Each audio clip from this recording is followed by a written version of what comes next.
Welcome to Into the Blue, presented by Penelope Bourbon, a weekly look behind the scenes of the Tampa Bay Lightning with reporters Gabby Shirley and Ben Pierce. Hello and welcome to another episode of Into the Blue. I'm Gabby Shirley alongside Ben Pierce. We are recording this episode from Benchmark International Arena ahead of the game between the Tampa Bay Lightning and the Florida Panthers. Ben, it should be a good one. But before we get into that, we had a rare weekend at home. I wasn't on the road. You were at home. We did work on Saturday from our respective homes because there was a Tampa Bay Lightning game. But I haven't seen you in 2 days. How are you? Pretty good. Tough. Waking up? Waking up. Yeah, tough weekend to be a Green Bay Packers fan. So. Oh, here we go. I would try to avoid Gage Gonsalves this morning. I'm sure he's going to be a sad Packers fan with the loss of our good friend Micah Parsons over the weekend. But yeah, tough one. But you know what? Hopefully we are on to bigger and better things tonight against the Florida Panthers. But tough one for the Pack this weekend. So. Slow Monday, sad Monday. We'll get over it as we go on. There we go. We're going to move on to the big rivalry game. Ben, second time these two teams have seen each other this season. It will be the first here at Benchmark International Arena. Just the quick highlights. Reflecting back on that first game, Jack Finley with his first ever NHL goal. And then, of course, in that game, the Tampa Bay Lightning were without Anthony Cirelli, Brandon Hagel, and Victor Hedman. Two of those three should be on the ice tonight. Do you think that will have a massive impact on this game? Well, it should. You hear that and you think, well, the Lightning are going to be much healthier than the first time around, and not so what a fast. Statement. Obviously, Victor Hedman, unfortunately, we got the news last week, will be having a procedure today, I believe. Yes. Will be out until early February. So no Victor Hedman tonight, obviously. It sounds like no Ryan McDonagh still, although it sounds like things are progressing for Mac. The big question mark is Emil Lilleberg, who left that last game on Saturday in the second period and then did not return for the third. So we'll see here this morning at morning skate if he's on the ice. But we could see maybe some new faces on defense. We'll wait and see what's happening there. Who knows? It's Andrei Vasilevsky, right, where we've been kind of waiting to see. It sounds like maybe he's in tonight against the Panthers, which would be a good boost. Although Jonas Johansson has been phenomenal for this really Lightning has. team, Yes. as we've talked about all season. Right. So you never know. So yes, a little bit healthier, maybe than the last time these teams played, but at the Debatable. same time, up front healthier, on the back end maybe not. So. We'll see. I think it is kind of, you get some bodies back up front, you lose another two on the back end. So you win some, you lose some. We'll see. But again, guys have stepped up, so we'll see. And Florida, I honestly don't know what their injury situation looks like on their end, but they are missing some key guys as well. Right. So it's another one of those situations, I think, across the NHL where you say nobody's fully healthy. Yeah. And, I mean, we know the history. Again, we don't need to go through it, Ben, between these two teams. But it seems that there's always fireworks in some form or fashion. Always. I'm not even talking about a fight. Like I said, Jack Finley had his first ever NHL goal in that first meeting early. It was mid-November in Sunrise. So just things happen. I'm really excited. We mentioned Cirelli, Hagel being back, some other guys being out. Again, the question marks that we will hopefully find out at the morning skate here in just a bit. Emil Lilleberg, Andrei Vasilevsky, right? We don't expect Chernak. We don't expect McDonagh. No Victor Hedman. So, yes, that obviously plays a role as well. But the Lightning, I mean, Ben, they've been rolling. The shootout loss against the Islanders was a little bit disappointing. The Islanders seem to have their number this season. But after, back-to-back shutouts for the team, they came out and had great games on the road. The Lightning look really good. And we talk about all those injuries defensively. And then we have Darren Radish, J.J. Moser just playing out of their minds. Yeah, well, 5 points in 4 road games. You know, you hear the oft-used cliche of more points than games, Yep. right? You come home with that. And against an Islanders team that's kept you off the board, it was 2-0 after the first period, and you could see it on Coop's face on that broadcast. Like I said, neither of us were there, but every time that camera went to Coop, you could see a look on his face like he was frustrated, right? And then they come out and have one of their best periods of the season, that second period. Best shot differential of the period, plus 16. Shots were 17-1. They only get one goal out of it. But that clearly turned things around, Yep. right? They come back, they get the point. You know they want to, but maybe that's something they can kind of take and say, okay, fellas, I know we didn't get the 2 points, but that final 40 minutes was Lightning hockey. That's exactly how we want to play. And the Islanders, Ilya Sorokin particularly, had the Lightning's number this year. The good news is you don't have to see Ilya Sorokin for the rest of this year, this regular season. So that is good Silver news. lining. But there's a lot of good things I think you can take from that final 40 minutes, and you just say, let's flush the first 20 and build on that last 40, especially coming into tonight against another pretty darn good goaltender tonight for the Florida Panthers. So we'll see, but I think there's a lot you can take from that. That road trip was good, right? Again, Yes, 5 it points was. in 4 games. You just have to take that and just move on and say, hopefully we build on that coming home. Yes. Our second topic here, Ben, was injuries. We really touched on that, but our question segment, which again we'll get to, we had a ton of injury questions, kind of along the lines of, are you at all surprised that the Lightning have been able to stack up the wins, play this well without some of their big boys? I want your answer to that question. A little bit. Like, just to be brutally honest, like, I knew that the Lightning I had wasn't sure depth. where you were going to go. Okay. Well, I think I knew that the Lightning had depth, but I've said a little bit at times over the course of this season. I wasn't sure once we got this far into the season. Like, when you lose guys like Victor Hedman for 14 games, right? Like, Ryan McDonough, I believe tonight will be his 16th or 17th game out of the lineup. Yeah. That's a massive hole for 5 games. For 17 games, Eric Chernak now is getting close to the double-digit mark. Like, you're missing your top 3 defensemen. No NHL team can take those 3 guys out of the lineup and expect to be playing even 500 hockey. Yeah. The Lightning are playing better than 500 hockey. Like, I have been very impressed with guys like Declan Carlisle and these other guys that are coming up, even like Charles-Edouard Dastu. Like we said, a guy who at the start of the year, nobody knew this guy existed. And I'm not saying that as to be disrespectful true. to Dastu. Yep. I didn't know who Charles-Edouard Dastu was when camp started. Yep. And now, not only does he have maybe the most fun name to stay on the team, right? But he's become a very fun player to watch, right? He's a very dynamic player on the ice, and he's got a lot of fans in this fan base.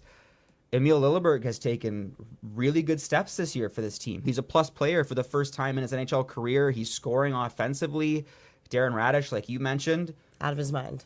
scored his 7th goal of the season the other night in his 26th game. That's already a career high, right? He leads the team. He's in the top 20 defensively for scoring this year. You just go on and on. He was and on. a healthy scratch early this season. You just go on like JJ Moser. I think he's 6th right now in the NHL for plus minus among defensemen. Everybody, you don't expect that when you're missing your top 3 guys. You expect those numbers to go the other way. Right? You expect those numbers to decline when you're missing your top 3 guys because they're supposed to prop guys up. Right. They go out and instead these guys are like, I really have been impressed with the fact that these injuries have come up and other guys have just stepped their game to the next level. Yep. It's been really, really impressive. And I mean, right, the performance on the ice, Ben, is different than what happens in the locker room. But another question we got was about leadership when your captain's out, when Ryan McDonough's not there. I mean, yeah, these guys aren't playing, but they're around, so that's helpful. But I also feel like, Ben, speaking of the 2 guys that are going to play tonight against the Florida Panthers for the first time this season, Anthony Cirelli, Brandon Hagel. I mean, perhaps we see Anthony Cirelli and he might be a little bit more quiet. Brandon Hagel in his press conferences is always very honest. Like, I think those 2 are huge leaders in the room. They've been around for a bit. They know how to motivate their team, who needs what. So, like, I don't think the leadership ever falls off no matter who's injured. Again, guys are always around. I think that's a big part of it, too. You talk about depth. Again, obviously that's in a game, but I feel like you could say that about leaders in the room as well. Let's lead by example. Exactly. Right? It's from the time you're 6 In years whatever old, scenario. right? Like you're in elementary school and you hear your first grade teacher tell you, lead by example, right? If you want to teach the little kids the best way to behave, sometimes it's you just have to go do the right things. Yeah. And Anthony Cirelli and Brandon Hagel, a lot of times, they're not going to be the most vocal guys. But when they're on the ice, you know that 9 times out of 10, a lot of times, 10 times out of 10, they're going to make the smart, responsible play every single time. Yep. And particularly for Brandon Hagel of late, he's also scoring basically every other night, right? I mean, he's up there in goals this year, 18 goals already. After a slow start. Another guy who had a slow start. Yep. It's been really impressive. Another guy who's really stepped it up, and it's been really good. And I think those two of late, they've played with Kucherov, and I believe it's been with Gantz too, as well. They've also played with, and I think it's interesting to see the forward lines kind of get moved around a little bit of late. And it hasn't really mattered with those two who they play with, because they're always together, right? As long as those two are together, it seems like it doesn't matter. Yes, which John Cooper has said, Ben, right, many times, whoever they're with, if a question is asked about that particular player, without taking anything away from that player, Cooper says, well, Hagel and Cirelli, I mean, it takes a special player, but also you're playing with two of our best. Yes, exactly. All right, our third and final topic here, the Stadium Series jerseys. Ben, you had a lovely in-depth article on exactly how they came about and what things mean. So you want to give us the highlights? Sure. So they're growing on me. I will be the first to admit that at first blush, I looked at the jerseys and thought, like, okay, they look nice, right? But I was like, I didn't really get it. Yeah. Right? Fair. It's fair. And then I saw them in person. And I was like, oh, yeah. I was like, yeah, I'm going to need to buy one of these. He has been talking about this. And I will be the first to admit, my wife owns a Lightning jersey. Both of my parents own a Lightning jersey. I do not myself own a Lightning jersey yet. I don't own a Lightning jersey either. I'm about to own a Lightning jersey for the first time. Maybe I'll join you. Yes. So, like, the thing about these jerseys is it's all in the details. And I had to be sold a little bit on the details, because I was looking at it and I couldn't see it right away. Mm-hmm. But the more that Kevin Priest, and he's our chief venue officer here at Vinnick Sports Group, when he was explaining this to me, it really started to make sense, because it was about the team history, but it was also about challenging jersey norms. It was about kind of threading that line of how do we honor the history of the Lightning, but also say, let's do things we've never done before. Obviously, the biggest thing about this jersey is that sky blue color. Right. You look at that jersey and right away it hits you in the face and you go, whoa, I've never seen that with the Tampa Bay Lightning before, right? Because it's a very bright, and the whole point is it's supposed to be like Florida. You step outside and you're going to be looking up at Blinded by the light. Ooh, yeah. Wow. That was nice, right? That better be the highlight of this podcast right there. Okay, let's play that clip. Okay, karaoke Shirls. Wow. I like that. Yeah, that just threw me off a little bit. I like that. It's supposed to be you step outside and it's the bright blue sky, because hopefully, knock on wood, on the day that this game happens, they're going to be playing under a beautiful Florida blue sky and cool, no rain. Something that's never happened before. Yeah. Right? They want that experience for people. Yep. Now, you take that sky blue color, right? And then you thread in the Lightning. Now, that finish with the Lightning bolts in the numbers and in the letters, all of that, the polish on those numbers is something that 2 years ago on the sleeves, you couldn't even do. It's pretty cool. You couldn't even make in a jersey 2 years ago. Just in the industry of making jerseys, and making jerseys is horrible. If I was writing, I would hate myself for writing that, so I'm sorry for using that in a sentence. But jersey manufacturing, there you go. They couldn't do it. They didn't have the science to do it. And now Kevin Priest was super excited talking about it. He's like, this is something that if we were to create these jerseys 2 years ago, it wouldn't have even been possible. It's pretty cool. So just the science has changed, and then you have the Gasparilla beads in the back to still kind of honor the fact that it's happening on that weekend, but they didn't want it to make it a Gasparilla jersey because they've already done that. Yeah, it's not a Gasparilla jersey. And then the letters, I know some people wanted like a specific crest, but the lettering, the font, people were like, well, it looks like the 2022 outdoor game. That's intentional. Yep. Because they wanted to honor the fact that there's already been an outdoor game for the franchise.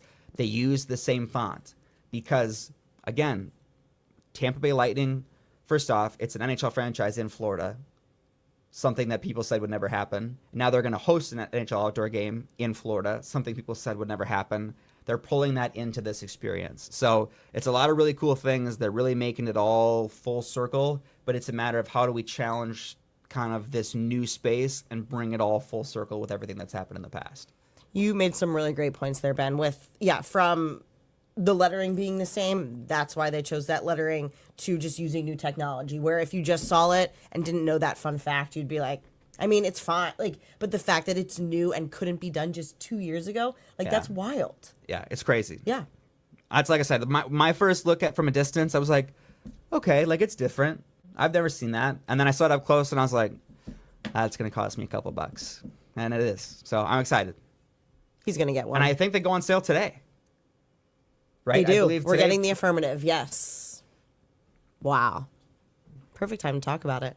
All right. Well, with that, we're going to move on to the Blue Line segment where we answer your questions. Once again, guys, I asked for questions last minute and we got a bunch. So thank you so much. You can always write in on X or you can leave us a voicemail. I've been terrible about sharing the phone number. 813-301-6749. Ben, want to read this first one from Howard? Directed at me, but of course you can chime in as well. Yes, Gabby. Howard would like to know who is the biggest practical joker on the team, and he would also like examples if possible. Whew.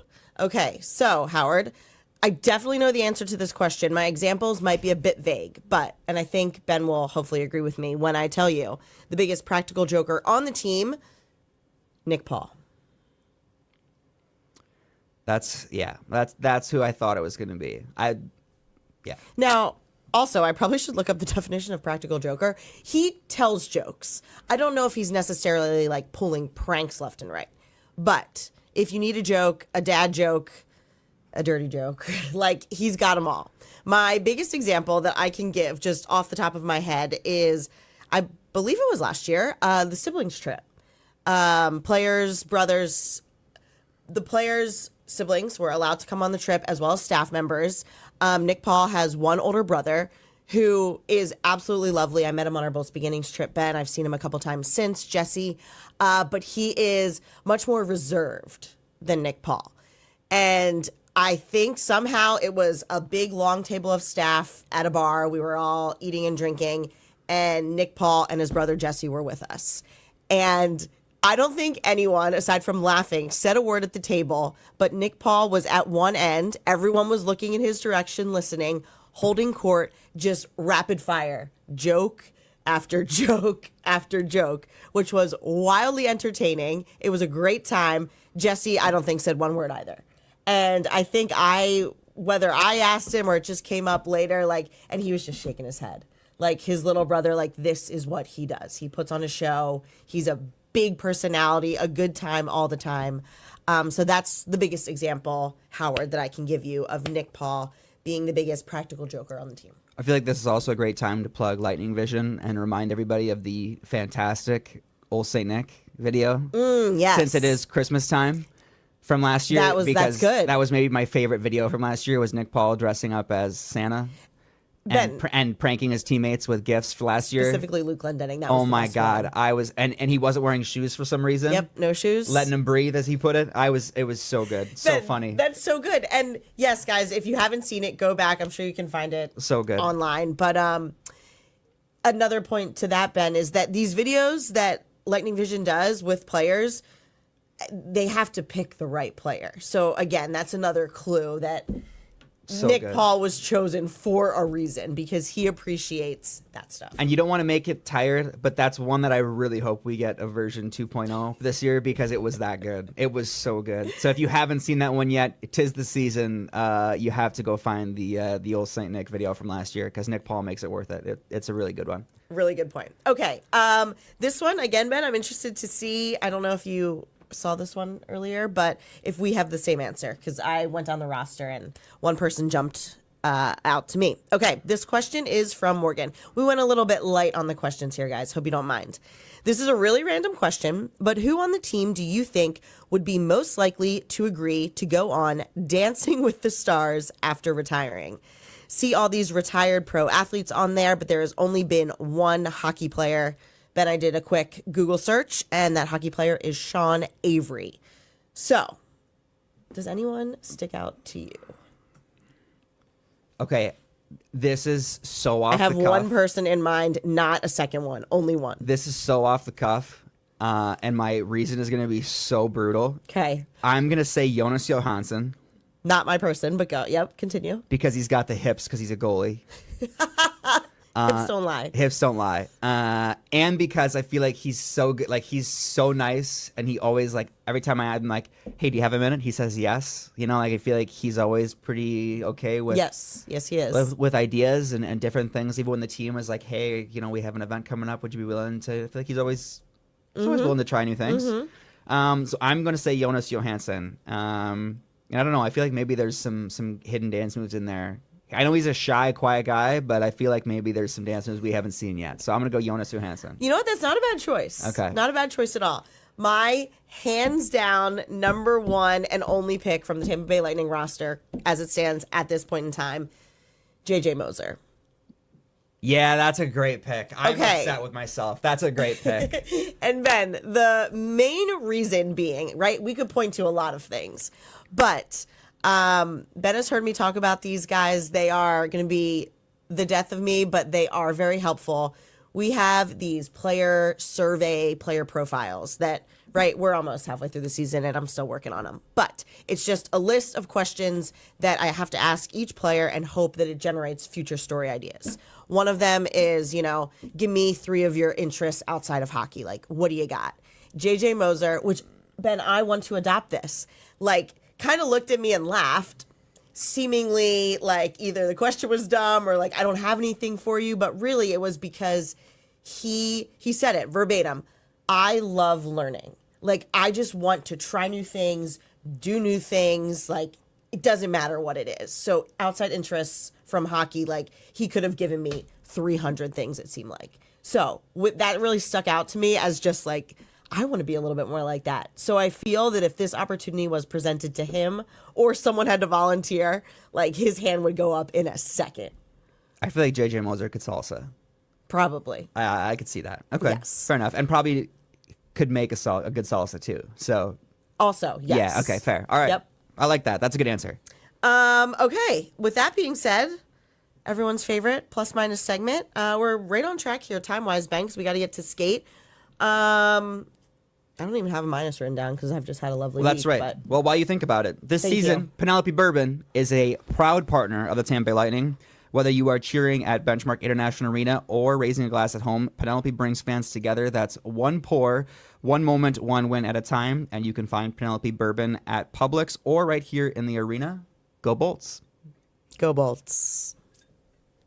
All right. I'm still thinking of the minus, but I'll start out with our plus. Let's hear it.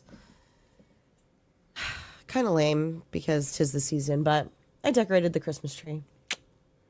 And it was lovely. And it looks so beautiful. And right, guys, things I'd say I'm not going to talk about in the plus minus, the new house, but the Christmas tree lit and decorated in the new house, it just looks magnificent. That's my plus. Easy. That's a good plus. I like that. 'Tis a season. That's a good plus.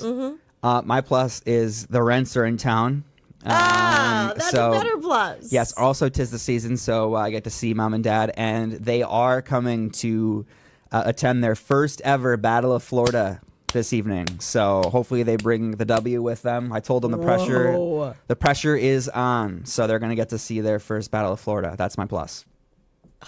That's really good. It's good. So You're going to have to circle back. I should make a note on our sheet here, Ben, to see. I want to know what they thought of the game. I guess it depends on how the game goes. we have but- we have yet to set the line on what the Pims are going to be yet. But dad loves the fights and the physical stuff, so we'll see what he thinks of tonight's game. So. Now, is mom also as invested as dad?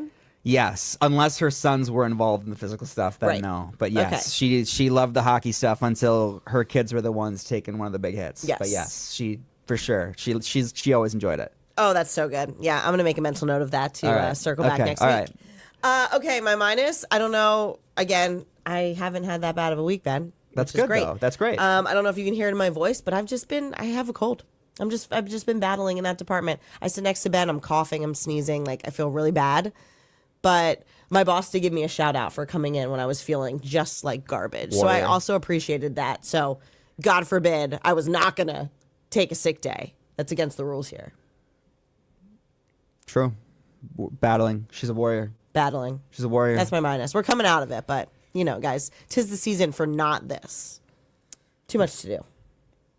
My minus. Are you also having to think about it? Yeah, a little you've had a bit great week? because it has been a great week. But I think my minus is going to be that holiday traffic that everybody keeps telling me is on the way. And more importantly, it's if I pay for a parking pass. Ooh, this is really good. I could have also hopped on this one. Go ahead. If I pay for a parking pass what we're dealing with. at a parking facility, and then I get an email saying that there are blackout dates that I can't park at said parking facility. But there won't be a refund. But I still can't park there. I don't understand how that makes any sense, especially when you just raised the price last month for the parking facility. Ben, I was panicking this morning, wondering if today was a blackout I had to check the date, dates. and I couldn't find the email. And luckily today was not one of those dates, but it is for like the next 3 days. So my minus is going to be if I pay for a parking facility and it's a monthly rate, I should be able to park at said facility for the month. And that if I can't, I should get more than a 3-day heads up that I can't park there on said date. So when Ben and I go MIA for the rest of the week, it's because we didn't know where to park. Yes. So that's my minus. So Rant over. Mm-hmm. Wow, that was such a good minus. Yeah. I want to steal it. That was a good one. Yeah. So. Mm-hmm. All right. Well, on that note, any other final thoughts? No, I'm just going to go stew on that one at the morning skate. Yeah, that's perfect. And we're also going to see which Tampa Bay Lightning players are out there because we have some question marks to fill in for you guys. We'll keep you updated. Tune in to X. On that note. YZ. Bye.